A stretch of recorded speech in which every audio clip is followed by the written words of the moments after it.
there. Okay, well, let's get started with this. One of the distinctions and issues in classical education and things that people talk about is the distinction between vocational training and liberal arts training. And so we have liberal arts colleges, we have vocational colleges.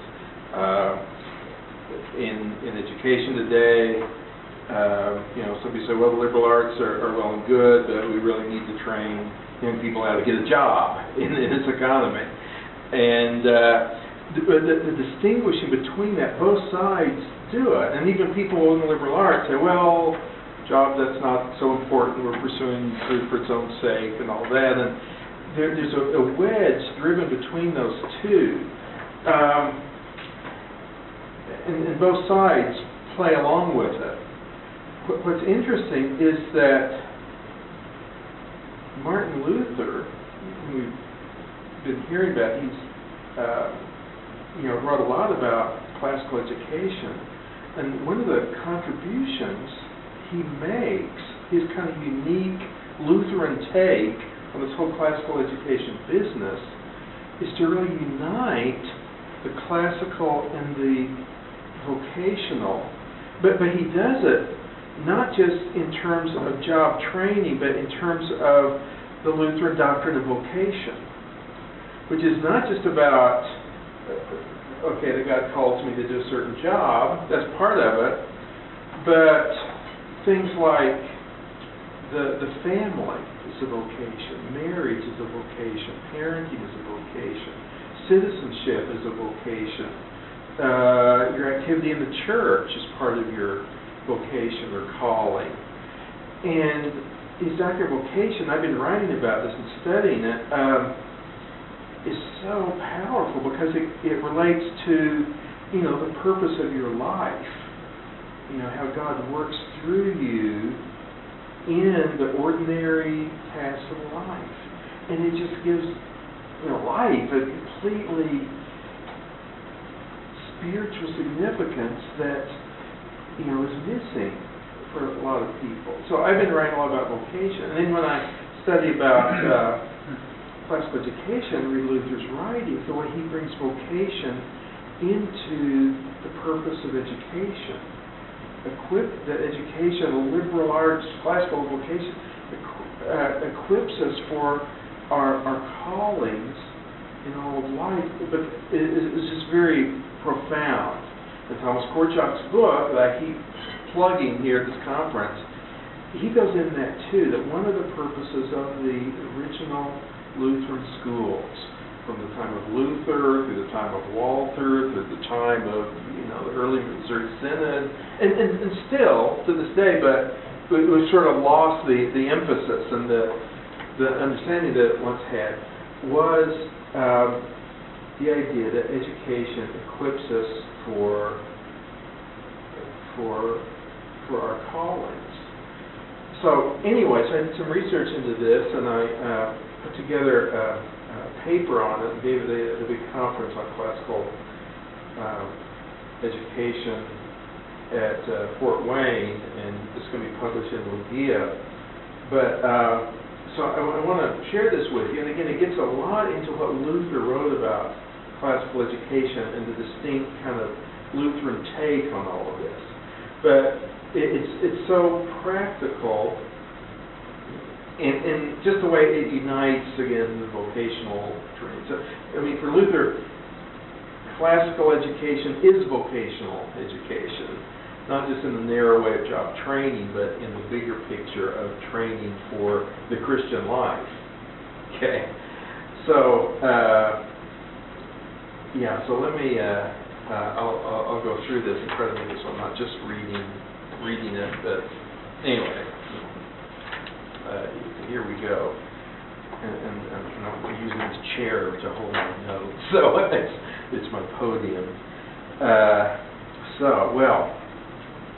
In Luther's Large Catechism, the explanation of the Fourth Commandment ends with a discussion of parent responsibilities. I talked about this section in my first session earlier, those of you who were there. But parents are charged, on peril of losing the divine favor, to bring up their children in the fear and knowledge of God, and also, according to the Latin translation, to have them instructed and trained in a liberal education, that men may be able to have their aid in government and in whatever is necessary.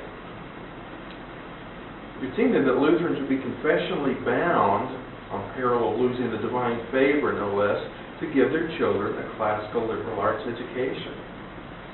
As it happens, though, confessional subscription must be to the German version, which isn't quite so specific.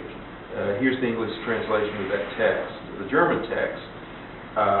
Therefore, let all people know that it is their chief duty, at the risk of losing divine grace, first to bring up their children in the fear and knowledge of God, and then, if they are so gifted, also to have them engaged in formal study and learn, so that they may be of service wherever they are needed. Okay, so engage in formal study and learn so that they may be of service wherever they are needed. Okay, again, now that's our confessions of faith. That's what makes us Lutheran. That's what we all promise to uphold. But notice the connection between education and preparing for service. Not just to get a job that make lots of money, but for service wherever they're needed. Now, that's in the German what Luther originally wrote. Despite his virtuosity in the Latin language, Luther did not write the Latin translation that went into the Triglotta edition of the Book of Concord and other things. That task was taken up by the humanist scholar Vincent of Sulpice. He's one of these Lutherans who was also very big in the Renaissance education that I'm hearing about. But a commitment to the classical liberal arts, though highly favored by the reformers and the confessors, is not an absolute confessional mandate. However, a commitment to education is. It's the parents' chief duty to educate their children for both the spiritual and the earthly kingdoms. If they do not, they risk losing divine grace. The purpose of both the formal study in Luther's version and the liberal education in Sulpice's version is service. That is, the purpose of education for Luther, as well as his fellow educators and confessors, is vocation. In today's usage, of course, the terms liberal education and vocational education are diametrically opposed to each other. Liberal education means the pursuit of human learning for its own sake, and vocational education means training for a job. So the word vocation has become just another synonym for job, is an example of what we call linguistic narrowing, with a rich, multifaceted conception of God's callings. And by the way, the word vocation is just Latin for callings. We can speak either one. But what's happened, you have this notion of God's calling us to things. In 1 Corinthians 7:17, Paul says, let everyone remain in the ways of life that God has assigned to him and to which he has called him. So that somehow God is assigning us different things in our lives, and God calls us into those things. That's where the doctrine of vocation really comes from in Scripture, although it's almost on almost every page once you start looking for it. Anyway, what happened is the term callings, vocations, has become narrowed. It's just become reduced to economic activity and all the theological connotations that God calls us to things. That's been kind of lost in our contemporary language. The concept of liberal education has also undergone a shift in meaning. For some educators today, the term simply refers to the field of the humanities. That's how it was kind of at Mequon and most of our liberal arts schools. I mean, you study history, literature, in addition to all the other things. But as we've seen, the liberal arts also included mathematics, music, astronomy, all these other things like quadrivium. In colleges and universities, liberal education has come to mean requiring a certain number of unspecified courses in several different fields as a prerequisite to specializing in one's major, which, in effect, is a vocational program. So you take your liberal arts or requirements, get those out of the way, as we always would say, then you major in something. That's what you're really going to do. That's kind of going to be your profession, whether it's teaching or whatever. The word liberal, however, in this context of the liberal arts, comes from the Latin liberalis, which means befitting those who are free. Liberal means freedom. Originally, in ancient Greece and Rome, the distinction was between education in the liberal arts, the artis liberalis, the skills necessary for a free citizen, and education in the servile arts, artis servilis, the skills necessary for a slave. Slaves needed to learn how to perform their crafts, do as they were told, and be productive functionaries of the economy. But the free citizens of the Greek democracy and of their own republic had to be educated so that they could be active participants in the deliberations and decisions of the policy of the government. The free citizen had to be able to use his mind at a very sophisticated level. He was responsible for receiving, applying, and transmitting the achievements and heritage of the past. He had to be able to express himself effectively in the forum so as to persuade others. He needed to conduct himself with honor and wisdom. Today's version of vocational education, including its higher-level manifestations of professional specialties, is arguably a remnant of the old servile education. But liberal education, from the beginning, has its purpose the formation of individuals for civic life, for participating in the society, and in fact, not just through job, but every other kind of participation in the culture.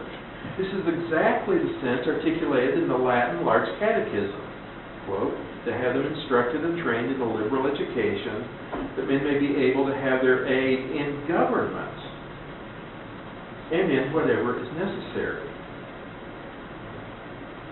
Liberal education so people can participate in their government is also the sense Luther returns to again and again, the necessity of equipping young men for effective participation in both of God's kingdoms, in the church and also in the civil order, which consists not so much of jobs, but of the divinely ordained estates of the household, which includes economic activity in subordination to the family and the temporal government.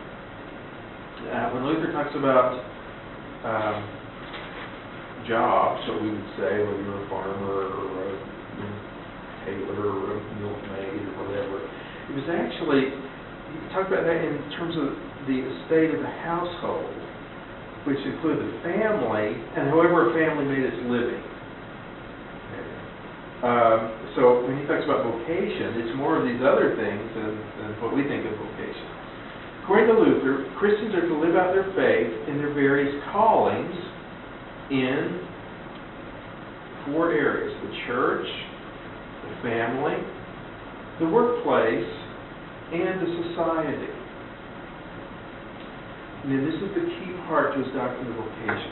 The purpose of all vocations is to love and serve the neighbors that the vocation brings into one's life. In the family, if your vocation is as a husband, you're to love and serve your neighbor who is the wife. The wife is to love and serve her husbands. Parents in that vocation are to love and serve their children. Children's calling is to love and serve their parents. But again, love the Lord your God with all your heart, soul, and mind, and your neighbors as yourselves. And our relation to God is based solely on God's work. Not that we first love God, but it's quoting Scripture, but that He first loved us. gave His Son as a propitiation for our sin. Luther said God doesn't need our good works, but our neighbor does. And so we are called to good works, to love and serve our neighbors, the actual people that God puts into our life in our different callings. Anyway, so the purpose of all vocation is to love and serve the neighbors that the vocation brings into one's life.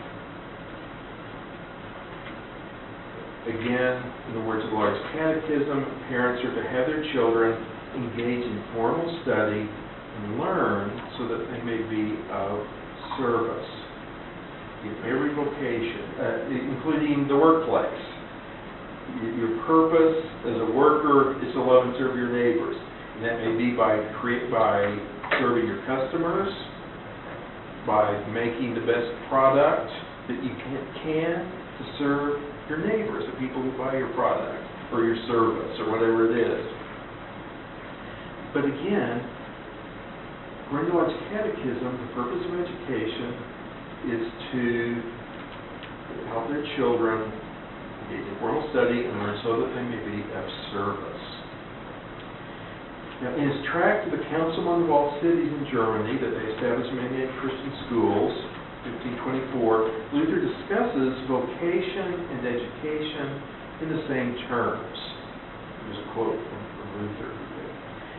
Hitherto the sophists have shown no concern whatever for the temporal government.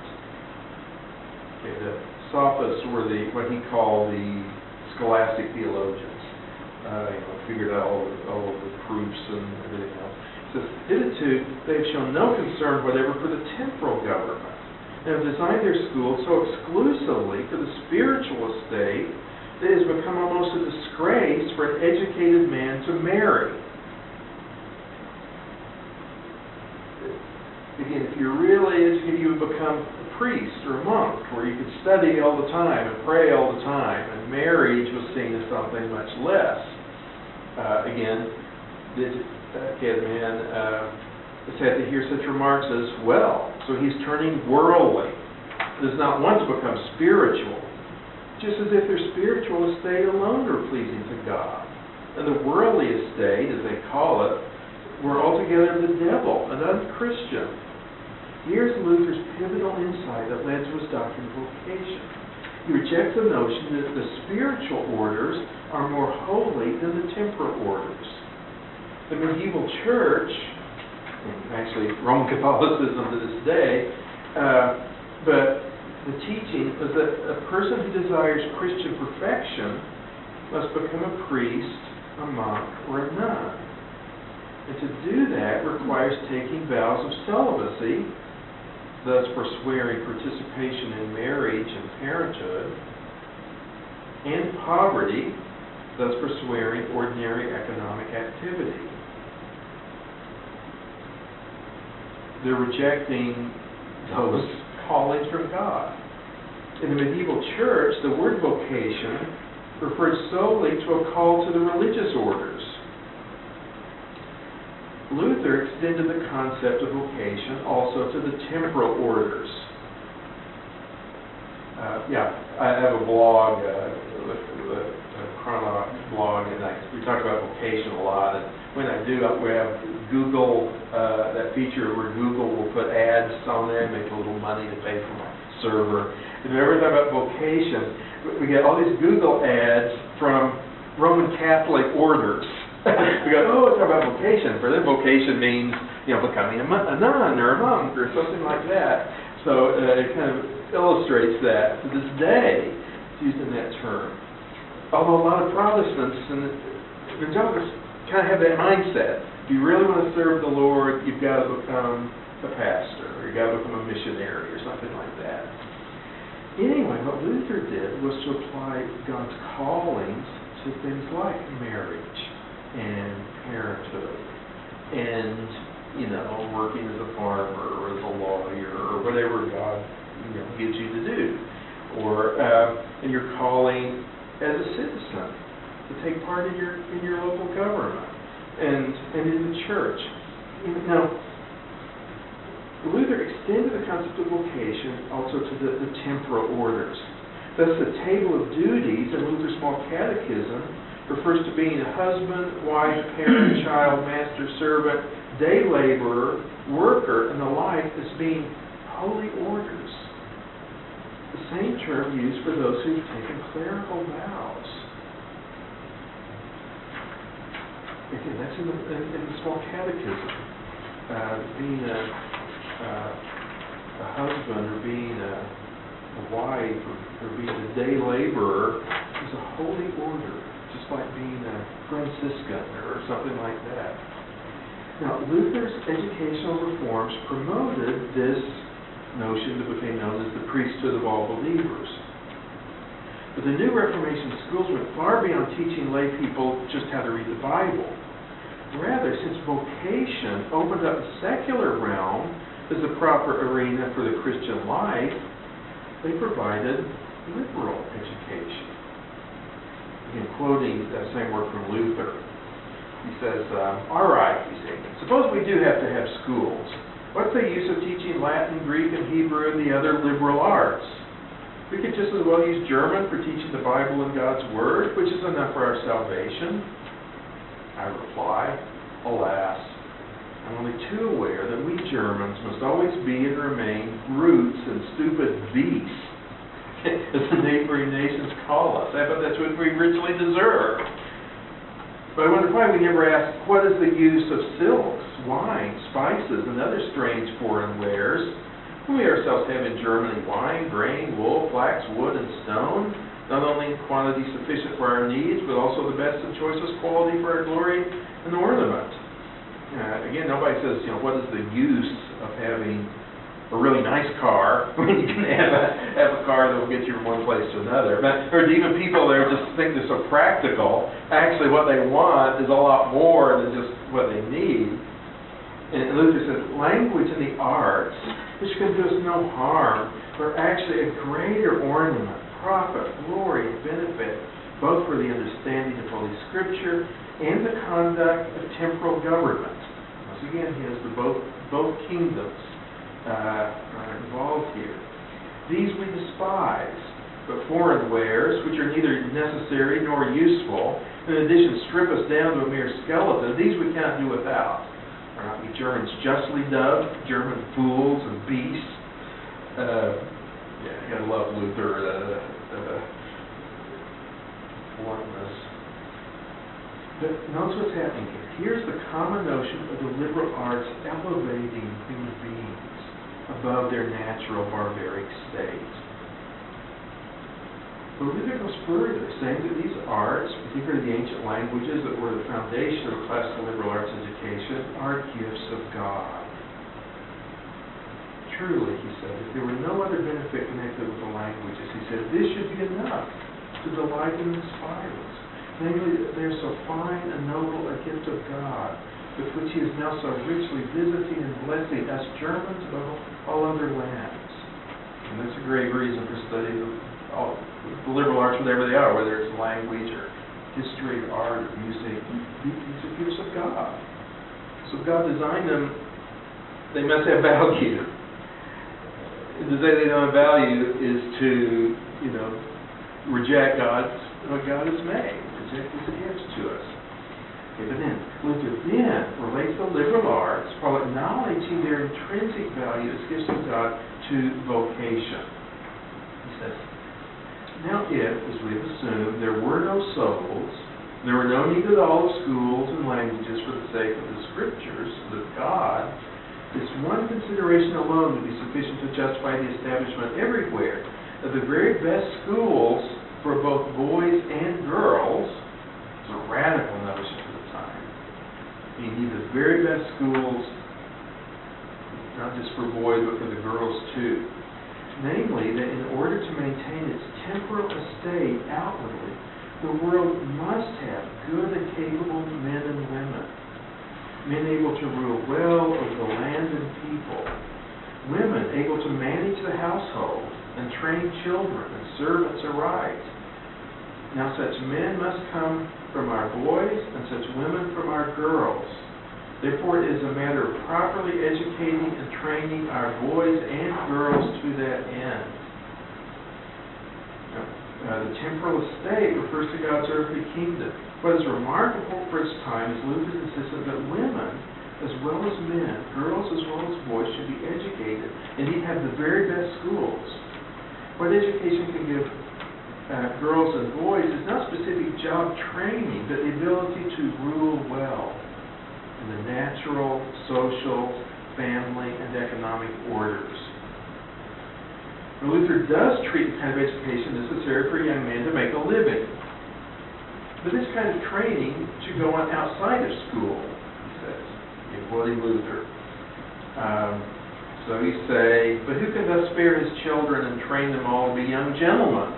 There is work for them to do at home, etc. Of course, in that day, if you were a farmer, your kids were the major source of labor.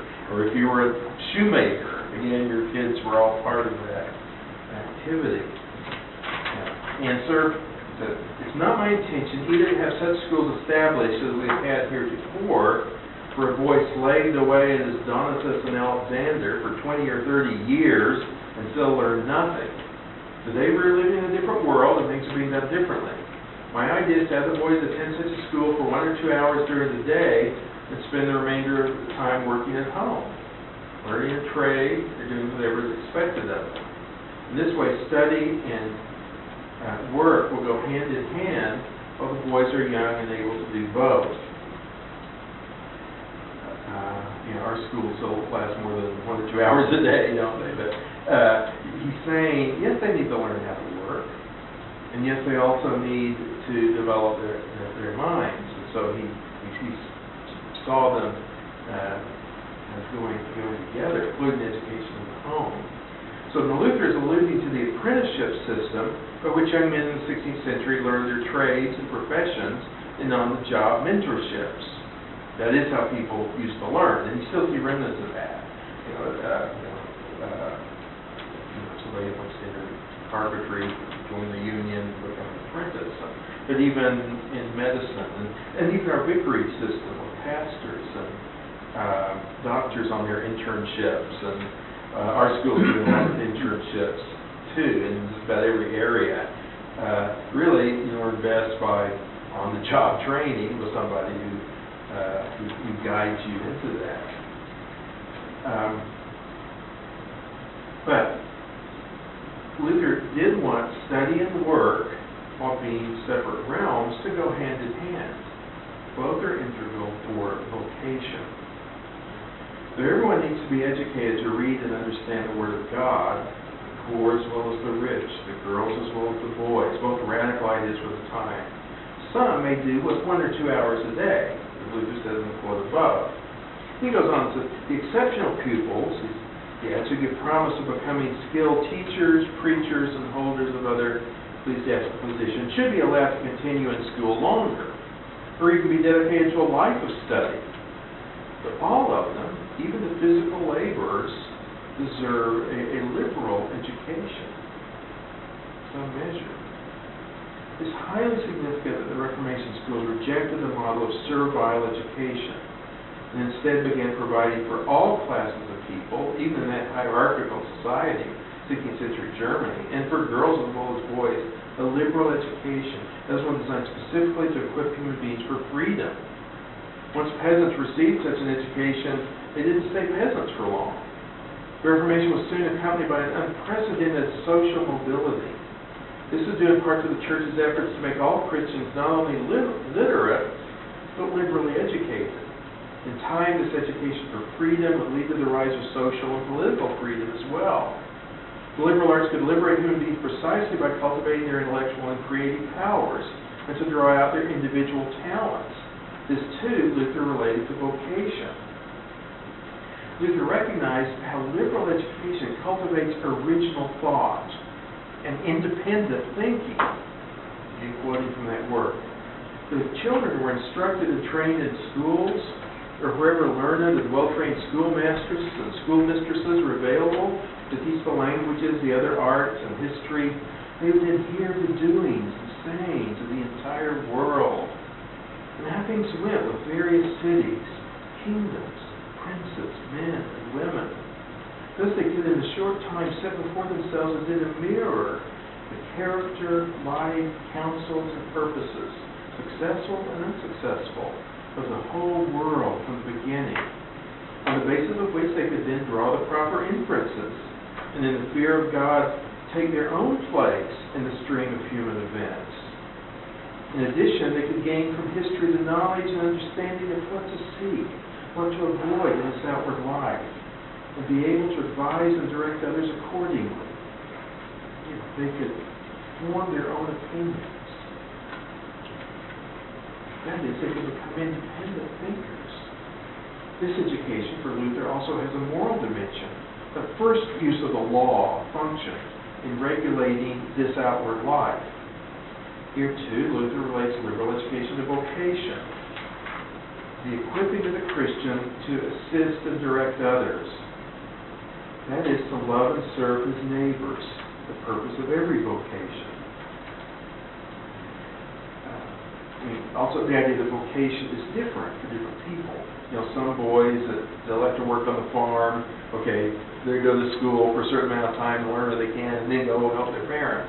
Others may be called to other occupations, and they have to have more school. Some may be called to a life of learning. But anyway, you see that the idea of God called different people to different things, and the education. Liberal education, in some measure, is a good foundation for all of them. Since thus for Luther, liberal education was vocational education.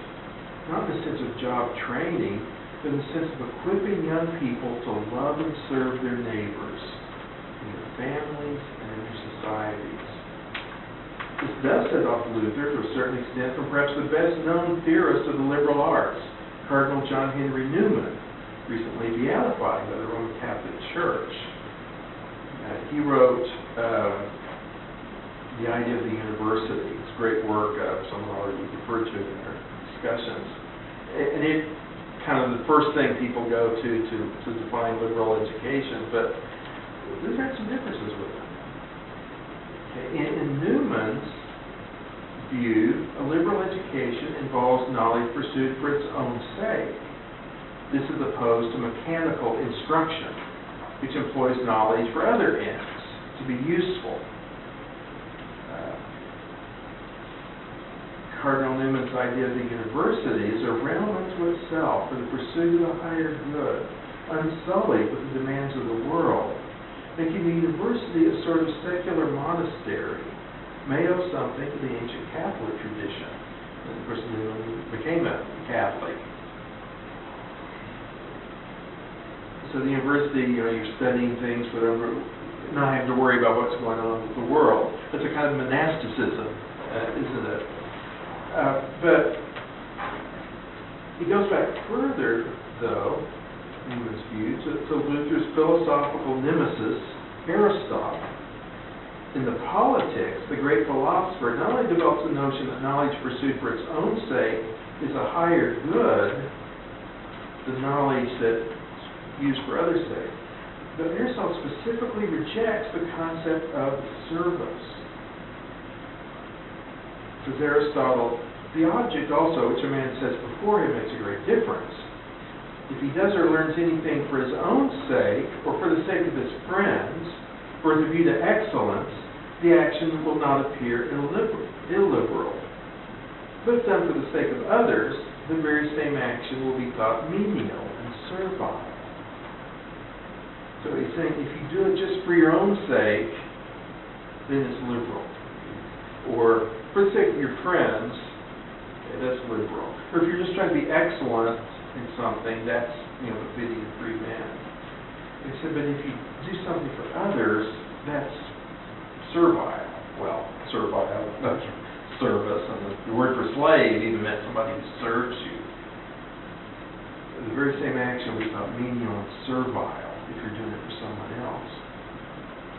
While Aristotle believed that doing things for others is not fitting for a free man, thus the education that benefits others is inferior to that pursued for its own sake, Luther had a very different view, not only of education, but of freedom.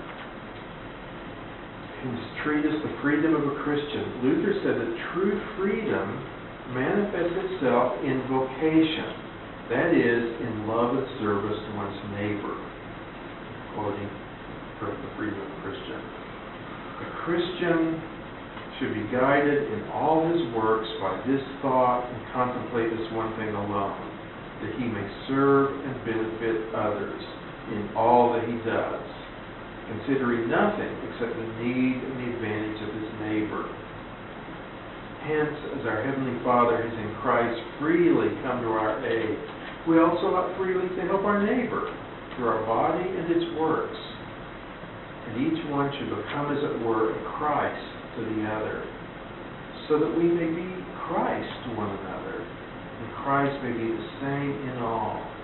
That is, that we may be truly Christians. The freedom for the Christian is expressed in service. We follow the kind of education associated with freedom, that is, the liberal arts, but also exists to serve the neighbor.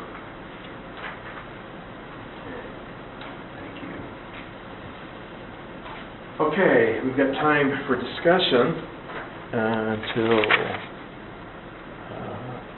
what is it, 10:30, we have quite a bit of time.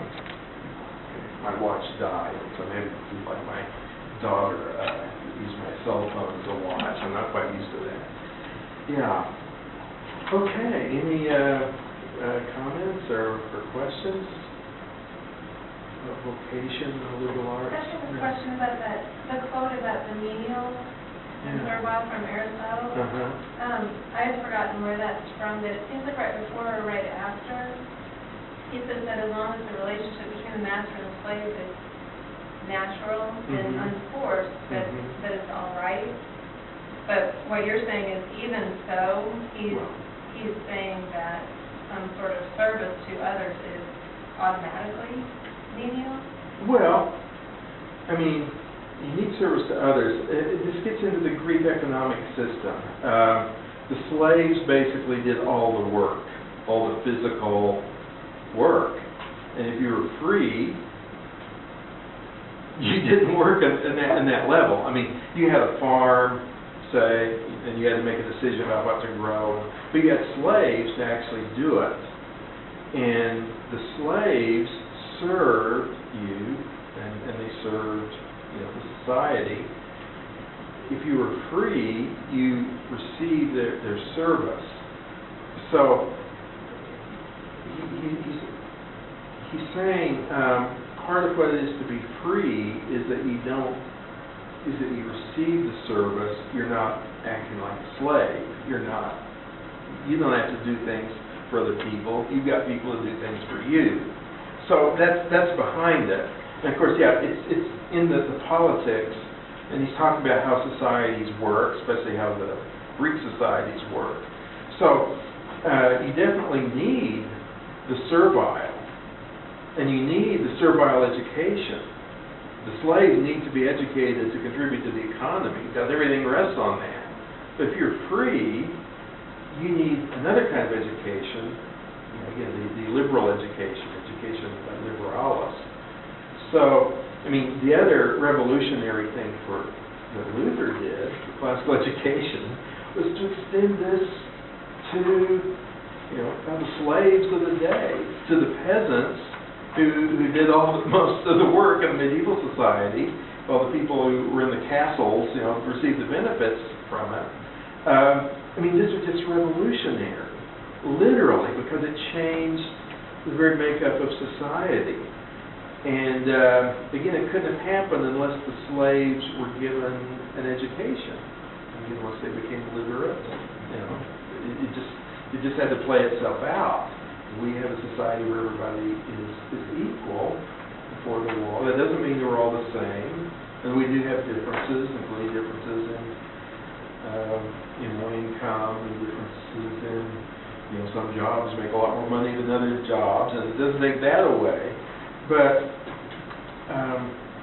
this equality of education, and of course behind that Luther is seeing the equality of everyone before God, and he comments on that. He says,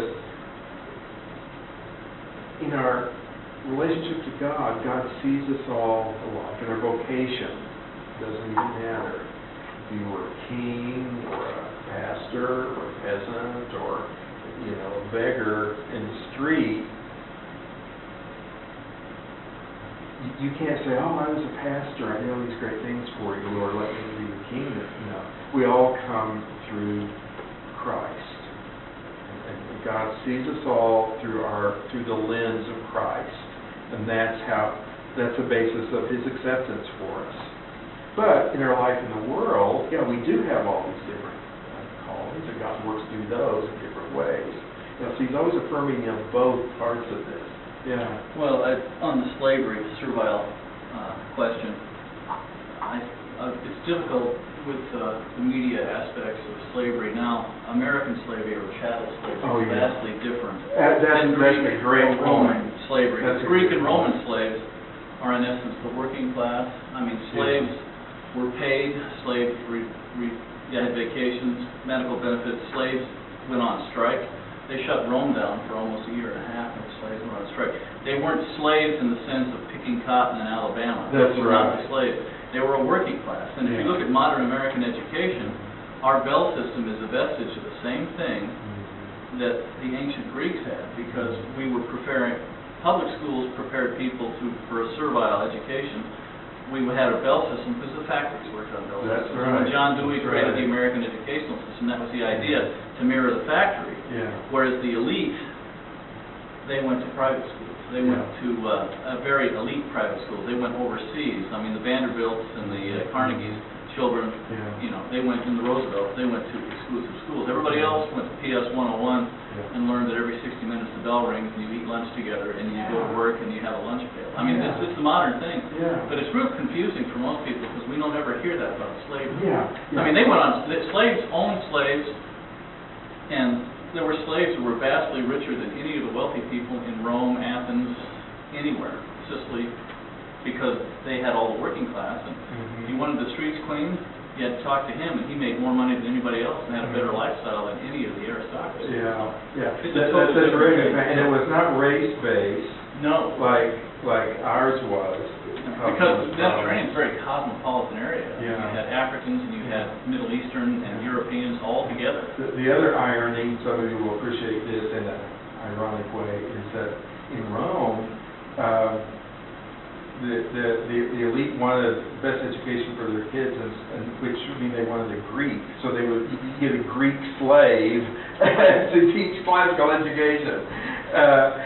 And what you're saying, modern progressive education, that's really the connection between progressive education, John Dewey, preparing workers for the Industrial Revolution, and servile education in the narrow sense. And you're right, the elite send their kids to private schools, and those schools, like Eton, and even in America, the elite schools back in the Northeast, the boarding schools, they offered classical education.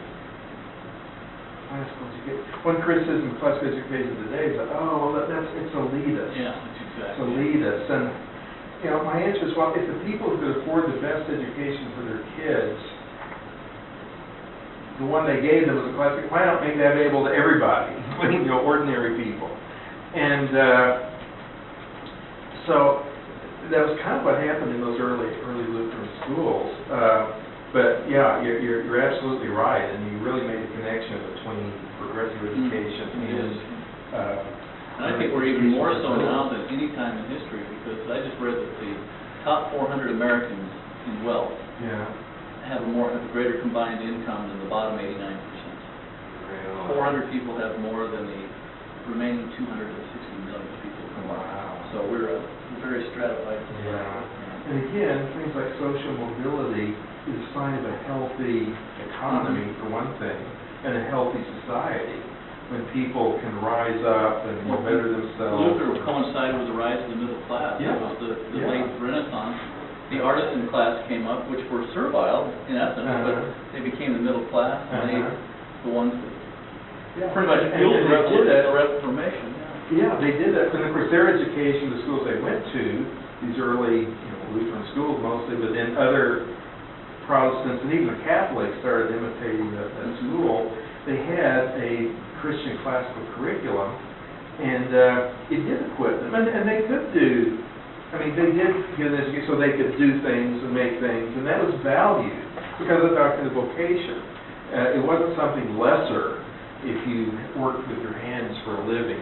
No, that's part of God's gift. That's the calling. So because secular so-called work was valued, that was important in changing the attitude towards it. And again, the education. I mean, because if you could read the Bible and knew how to read and write, how to do math, learned the quadrivium and all that, that was very effective if you started a business of your own, right? That equipped you to function. It's like Dr. Kopp said, you can blame America because we're the yeoman farmer, the new aristocracy. Because we were the refuse of Europe. Yeah. But we came over here, and land was wealth, and land was free, and all of a sudden you have this whole class of Americans, like Jefferson, who's actually a Renaissance man in the modern era. And you read the writings of those farmers, and you see the Civil War documentary with to hear these drummer boys from writing home to their parents. He's a mechanic from Canton, Ohio, and he writes with a fluidity that no Harvard grad can do today. I heard a really good discussion by Neil Postman of the Lincoln-Douglas debates. Lincoln, they were debating subtle, complicated ideas, and they would go on, all day and into the evening, and take a break for supper and come back. And again, the place were packed, and they were all 5,000 people, no amplified sound system. Everybody could hear them because Douglas had a bombastic voice, and Lincoln had a voice like fingers on a chalkboard. But 5,000 people. Could you imagine that at a concert now? All the cell phones would go off. 5,000 people listening to these two guys debate. Yeah, at a very high level. And again, the point of it was that the level of education, even of the poorer classes of people, was so much higher, frankly, than us. And we have our computers and our cell phones, and we can. But again, they had an education that equipped them for citizenship, for one, which is the original purpose of the liberal arts. These yeoman farmers and the apprentices and the mechanics were self-governing citizens, and they wanted to be there because it wasn't just that the leaders had to decide what to do about states' rights and slavery and everything else. They had to decide it because they were the ones who voted the people into office. So they took that calling of citizenship very, very seriously, and their education, equipped them for it. Yeah. I have a question, because we're talking about what a liberal arts education or a classical education is. I read an article by a Catholic guy who said that a school is not classical if they teach through any modern book, and if they teach in English, so Latin, and so on, that these modern books are not tried and they're not tested by time and so on. And wondering what you think, how much of a real focus in the modern classical school needs to be on truly ancient sources, and how much modern children's literature? Okay, well, let me give you some more historical context for that.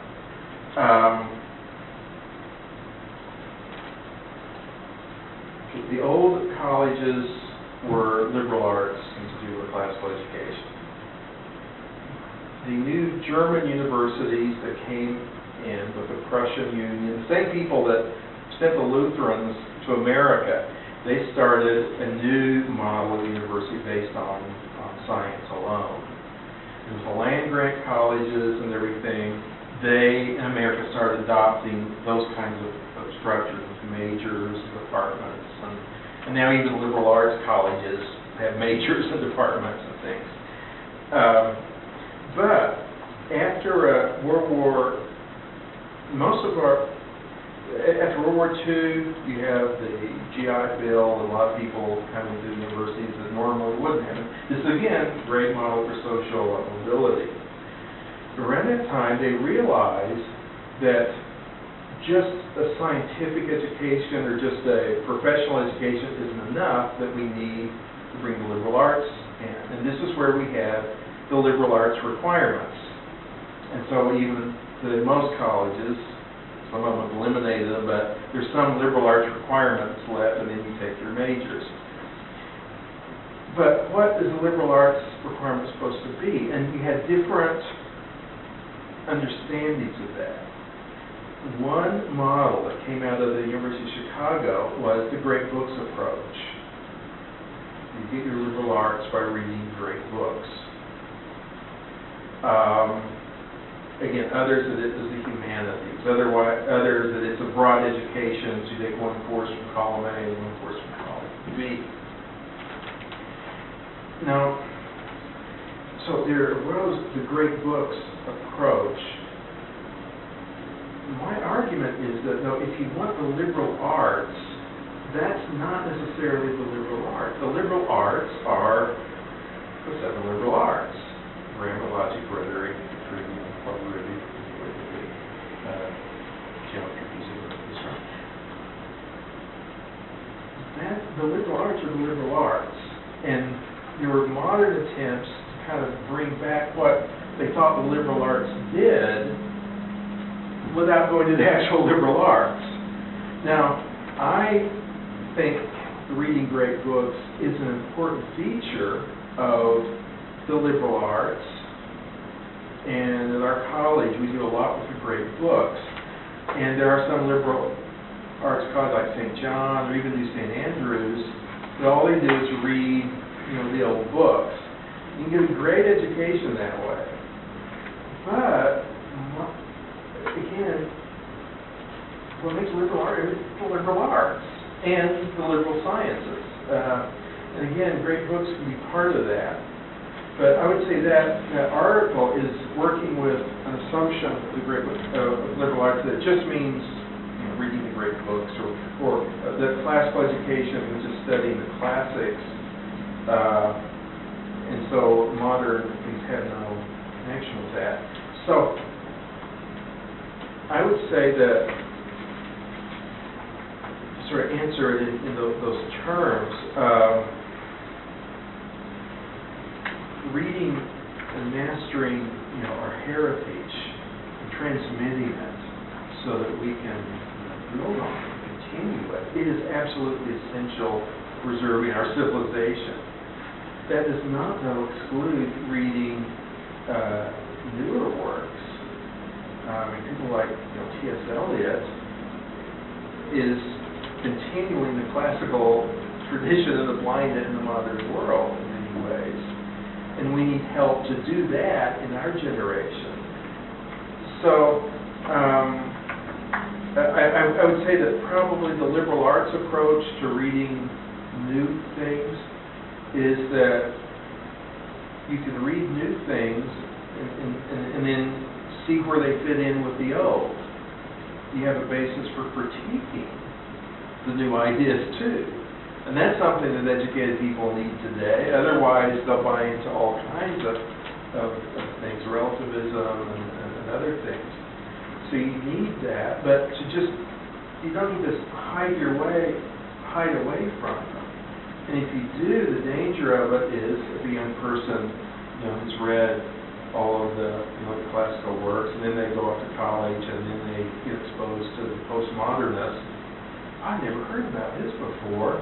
Why were they keeping it from me? Now I know the truth is really relative, and you need to at least inoculate people from a lot of the contemporary ideas that are out there. And a good way to do it is by classical education, because you learn to weigh evidence, you learn to look at the basis of it, at the hidden assumptions. And if you have that, you can face a modern idea, and you can see how silly it is. Or if they're good ideas, you see how that fits in with the good ideas that we've already been out there. So I guess I would reject that. To me that's a kind of the Roman Catholic mentality of kind of a new monasticism. Let's separate ourselves away from this world. And that seems elitist, very elitist. It seems elitist to me. Well, that's what it comes elitist, or I mean, if you're very elite and have so much money, you Right. don't need to worry about that. But also, if you're very spiritual of a certain kind, we won't contaminate ourselves with the needs of the world. But again, it comes back to vocation. So, no, part of our vocation is that we were born in a certain place in a certain time. And we are citizens of this modern world. Here we are in the year 2000, or in the year 2011, and we're in America, and we're in, Sheridan, or wherever we are. That's where God has put us to serve. So we can't turn up our nose at where He's put us, and we don't have to hide from it, trying to go back into the past. That's what some classical educators, I guess, do. But the trick is to serve most effectively where we are placed, and that means, I think, interacting with our own time, our own culture, not by giving into it, but by having been equipped to bring to it what it needs. And the wisdom of the past is very much what it needs. Yeah. How would reading Steinbeck or Charles Dickens or Mark Twain or the writings of Jefferson Adams, the Federal Student, how would that diminish your education? That's what I think. Yeah, right. How can that diminish you as a person? Yeah, that's a great way to look at it. Even Joseph Heller, if you read Catch-22, that's the best book I think I've ever read on the war. Yeah. How would that diminish a child's education? Yeah. I don't see it. Yeah. It's Well, nothing but benefit. you know the definition of a classic? It's a work that is still read after 50 years. 50 years has been the cutoff. I'm realizing that now that means the Beatles, I guess, are classical music. Well, it's not very recent. Two more years they will be.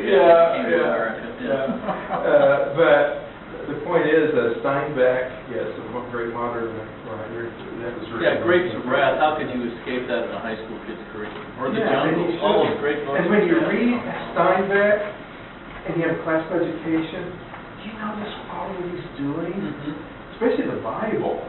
The Grapes of Wrath, he's using images and script from Exodus and the Promised Land and Moses and the bulrushes and all of these things.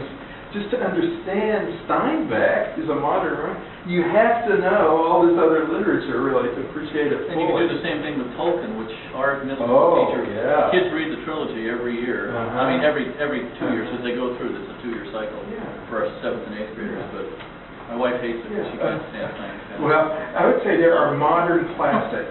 That's not necessarily a contradiction in terms. Well, if we're training them to recognize what's good and true and beautiful, Yeah. there's always going to be something good and true and beautiful. That's right. And so we can train them with the old things to recognize whether the new things are. And one thing and I'm, by vocation, I guess, a literary historian. That's what I studied. Just because a work is from the past doesn't mean it's classic. Because you can go, I remember in grad school I was helping a professor do research, and I was having to go through these old American 19th century journals. He was studying Washington Irving, who, learned today, created the myth that people back then thought the world was flat. It's not true. But anyway, Irving is still read. He's a good author. But there was a big write-up on this new author. I think it was a woman novelist. She is our new Shakespeare. She is, talking all about her, building her up. And I never heard of her. And just by reading the little bits, it sounded like kind of a sappy, sentimental romance writer. J.K. Rowling was but she's very popular in her day, but no one reads her now because she's not a class. But then that same issue, it listed a bunch of books that they received, but that they didn't review, and one of them was Moby Dick by Herman Melville. Well, we still read Moby Dick, and it doesn't matter when it was written. It's powerful at every age, and that's the same with a lot of our popular literature, music, and everything else. You listen to it, you read it. It touches a nerve to us today, but nobody's going to read it again or read it later. But there are authors who will be. And these are ones that have some universal chord, they have some universal quality that you can continually go back to. So I think classical education helps us look for, the good stuff in our time as well. Yeah. Curiosity, what proportion do you think ancient classics need, or how much should a high schooler have mastered the ancient classics or the pagan classics? Well, you mean, you say what percentage? Or what proportion of education, maybe that's sort of a vague question. Yeah, I don't know how to really answer that, but C.S. Lewis says, there's a great essay on this called On the Reading of Old Books. And he said he tries to read one old book for every 2 new books. Okay? Just to keep him balanced and self-balanced. Now, his education was mostly in the older books. You couldn't even major at Oxford. You couldn't even, they had no courses in modern literature until, 1950s or something. Because they said, well, you don't need help to read modern books. And it's true. A student doesn't need help necessarily to read, Harry Potter. They're going to do that anyway. They need help to learn to read Shakespeare. And so anything in Old English. Yeah. So spend your time teaching them, what they need to do. You don't have to necessarily bring in. But so I don't know about proportion. It's always the purpose of your curriculum, where you are in it. And I think it's very helpful to study new books, especially as a way to bring, your perspective to it and critique it and appreciate it. But I wouldn't want to say, I hesitate to give proportions because that's a very progressive thing to do, reduce everything to math. I had a literature professor, maybe this is helpful, I'm not sure.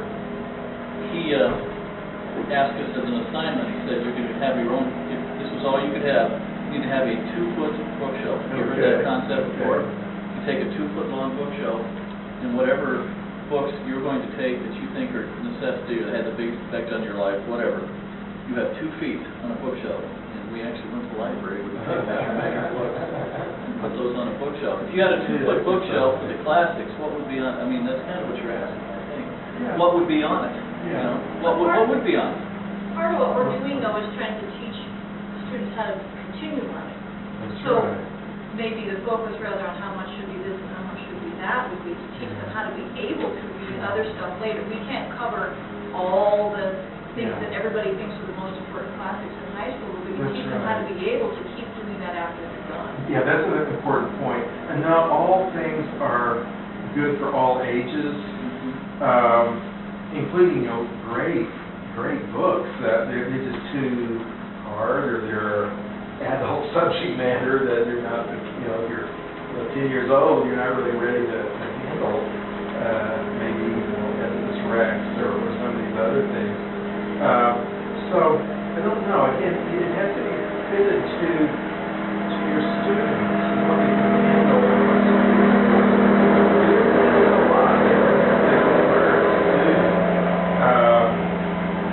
Luther did a lot with Aesop's fables. That's great for young kids. And kids, animal stories. They like Mickey Mouse and Bugs Bunny, and whatever the modern equivalent is. It's going to be a while. But again, that fits their age, and at the same time, they're learning great literature. They're learning the applications, wisdom, life, and all these other things. So you can't get, they look totally amazing, but it's not for a 9-year-old. But there are other classics that are, including classics of children's literature. So, and as for there's a lot of talk about the canon. What are the great books of Western literature? The you can Harvard buy Classics, the great those, books. yeah, The Harvard 50s, Classics, yeah. Encyclopedia Britannica has a list of the great books, or has volumes of them, and it's a great collection. It feels like New St. Andrews, those are the ones they study.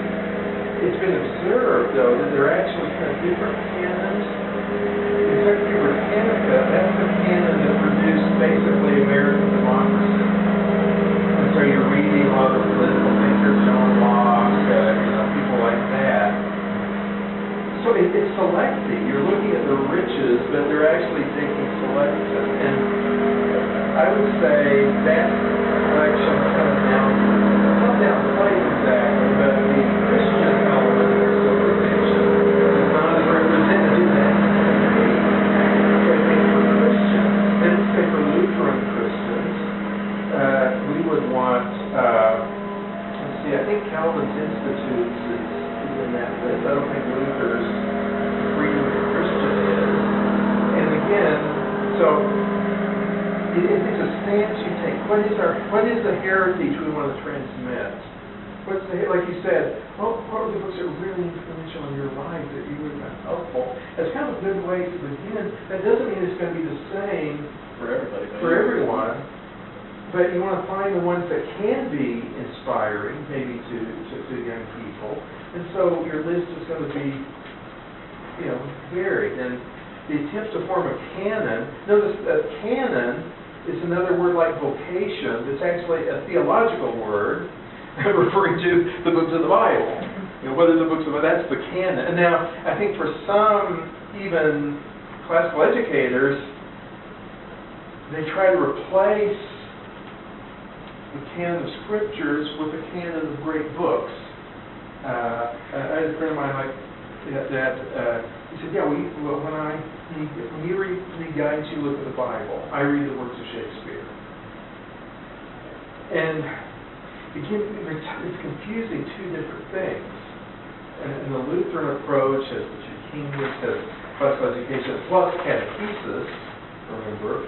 And so that's gonna shape our particular choices. And it might be depressing to that person to know how much Shakespeare was getting out of the Bible. Well, yeah. In fact, it's a great book, Shakespeare in the Bible, that just lists all the biblical allusions in every play, and it's about this thick, and it's just astonishing. On almost every page of Shakespeare, he's having allusions to the Bible. Maybe that Catholic author made sure it was in Latin and predates the 2nd century, so there's no Reformation. That's right. Don't worry about no modern thoughts about the papal bulls and so forth that went out. Maybe that's why you did it. Yes, they were actually called against Dorothy Sayers. Why she was so evil and Really? and should be followed only. Okay, how Clear interesting. down into grade school.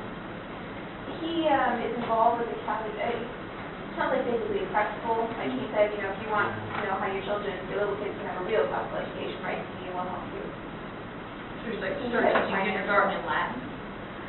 I don't know how he would deal with little kids. Like I did think about emailing him and asking what he thought about little children, but he wasn't horribly logical in his article. Sounds like Ray Bradbury's Perfect Crime is if you want to commit suicide, go back in time and shoot your grandfather as a young boy and he just ceased to exist. Same thing. Ceased to exist. Yeah, you just shoot your grandfather when he was a young boy and you don't exist anymore. Yeah. And there's no more thought. Yeah. Science fiction can be a useful classical yeah. to it. Especially good stuff, Asimov and Bradbury. Yeah. Again, they're classic. There are works of classic stature, and there is just, trash in that genre. But how can you tell which is which? Classical education will help you to do that. It goes back to your comment. You can discern. You can tell which is which. Discernment. Yeah. One thing I was going to say about the determining classics is that I was doing some research a few months ago on, I was just having the kids read, like Washington Irving, his father's short story. And was doing some research on the detective story. Mm-hmm. And I read an article somewhere, some guy who was saying, Conan Doyle will never last. Oh, yeah. But all these other ones that are still going to be there, and I had never heard of any of those. Yes. But what we were reading was Conan Doyle. Oh, Sure, a lot to live on, huh? Yeah, he didn't think he was going to take it. Well, Like it's interesting, Lutheran, another factor in literature, to my field, you'll find that the inventors of a particular genre tend to have the highest level of quality, and then after a while, writers start imitating each other, and the originality kind of goes into it. It kind of falls away in some cases. So it's very instructive what you've done to study the originators of that form. Edgar Allan Poe was the inventor of the mystery story, and still those are some of the most stunning of the works. But that applies to the musical forms and the older rock and roll. It's actually better than. Has there been any rock and roll since 1973? I'm not aware of it. I stopped listening to it. Yeah, I 65 didn't even yeah, listen to it. I yeah, listened as a 65, teenager. 73, yeah. But that's part of our problems with contemporary worship. We think it's contemporary, but it's basically whatever some music the pastor was when he was a kid. Every generation thinks everything they've done is absolutely unique and no one's ever done it. Yeah. I mean, classical education cures you of that. Because, all right. Well, our time is up. Right. Thank you very much. And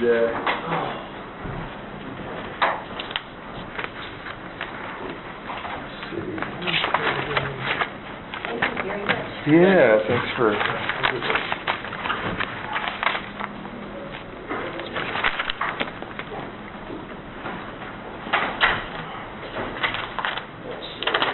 What do we have next? Lunch? I could ask you one more. Uh-huh.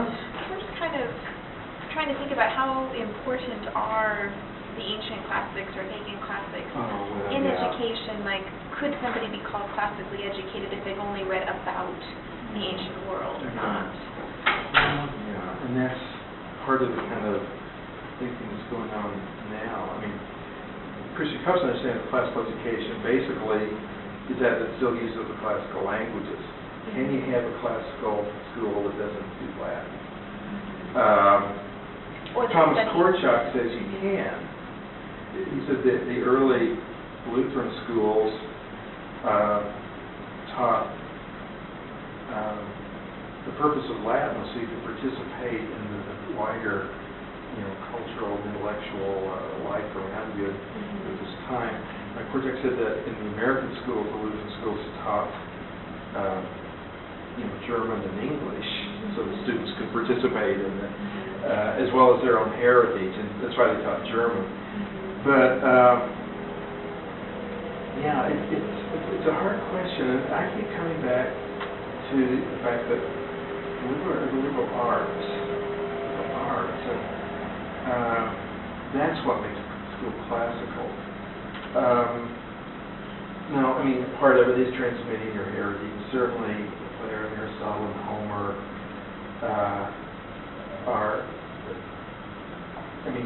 Homer basically invented Western literature, and so that's the best example there is. So it's good to study them if you want your students to understand literature or to understand philosophy. Plato and Aristotle, they did just about everything, and everything that's been said is just a footnote to them. So I think we need to do our heritage, but does it have to be in Latin or Greek? Frankly, I don't think it does, because you could never get to the level of Latin and Greek necessary to read Homer and Cicero in the original languages in the time that you have, just in through high school or even in college a lot of times.